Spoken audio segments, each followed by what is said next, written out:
Sveiki, esu humanitarinių mokslų daktaras Andrius Martinkus ir tęsime mūsų pamastymus apie kintantį pasaulį ir apie Lietuvos valstybės, lietuvių tautos vietą šitame kintančiame pasaulyje.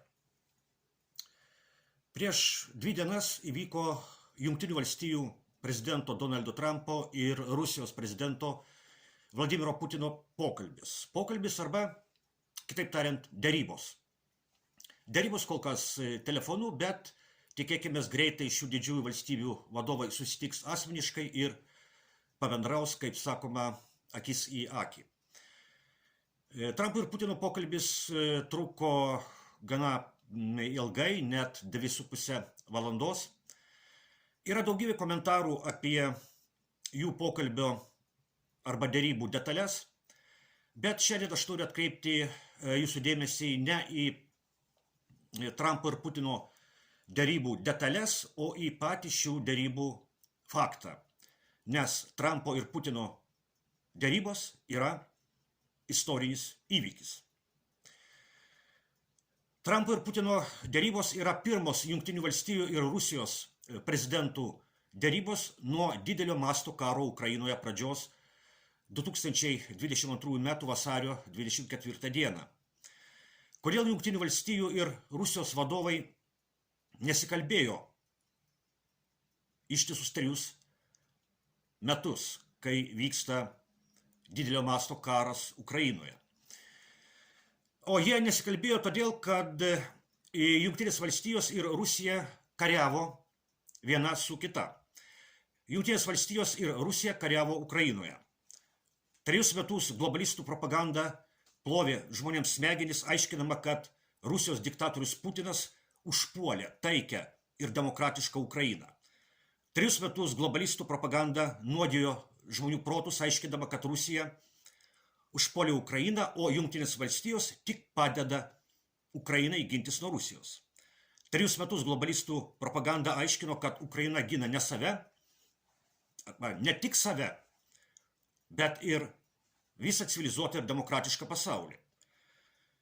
Lietuvos režimo propaganda šitą melą skleidė ir tebeskleidžia ypač aktyviai ir energingai, nes Lietuvos režimas yra klusnus ir uolus globalistų subinlaižys. O dabartinė Jungtinių valstijų administracija su Trumpu priešakyje viešai pripažino, kad Ukrainoje Jungtinės valstijos kariauja su Rusija. Dabartinė Jungtinių valstijų valdžia viešai pripažino, kad Ukraina yra Jungtinių valstijų proxy kare su Rusija. Proxy tai yra anglų kalbos žodis, kuris išvertus reiškia pavaduotojas arba įgaliotinis. Kai sakoma, kad Ukraina yra Jungtinių valstijų proxy, tai reiškia, kad Jungtinės valstijos įgaliojo Ukrainą kariauti su Rusija. Arba pasamdė Ukrainą kariauti su Rusija. Proxy tai reiškia, kad Jungtinės valstijos kariauja su Rusija Ukrainos teritorijoje ir ukrainiečių rankomis ir krauju. Proxy tai reiškia, kad Ukraina yra Jungtinių valstijų įrankis kare prieš Rusiją. Jungtinių valstijų prezidentas, globalistas Joe Bidenas išprovokavo Rusiją užpulti Ukrainą. 3 metus globalistų propaganda plovė žmonėms smegenis, aiškinama, kad dėl karo Ukrainoje kalta tik Rusija, nes ji neišprovokuota užpuolė Ukrainą. O Trumpo administracija viešai pripažino, kad karą Ukrainoje išprovokavo globalistas Bidenas. Trumpas yra antiglobalistas.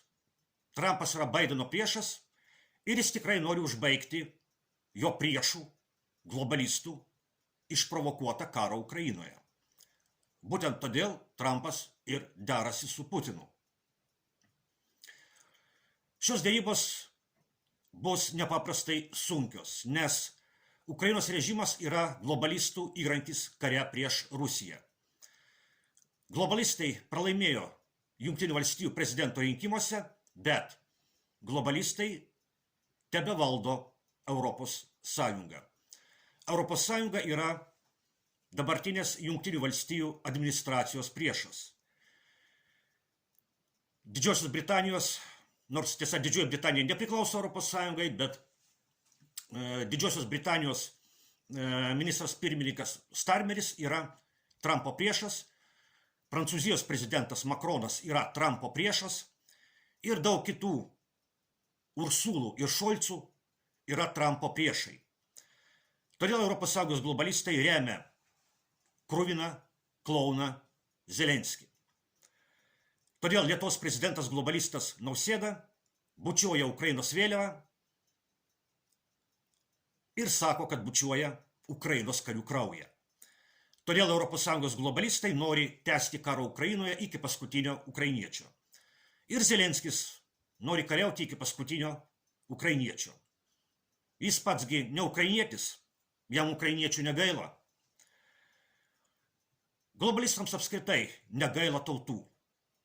Vytauto Landsbergio gerbėja Nijolė Oželytė viešai pasakė, kad po 100 metų Lietuva išnyks ir tai anot jos bus gerai.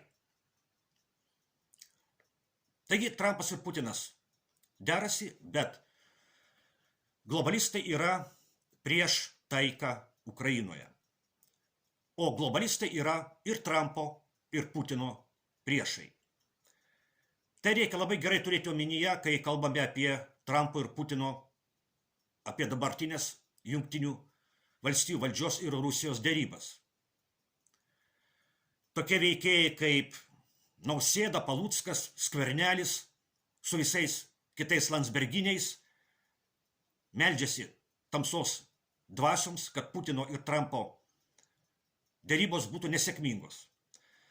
Bet mes žiūrėkime į šitą vyksmą iš teigiamas pusės. Šiandien pavasario lygiadienis, nuo šiandien šviesos gamtoje bus daugiau negu tamsos, o po mėnesio ir Velykos ateis.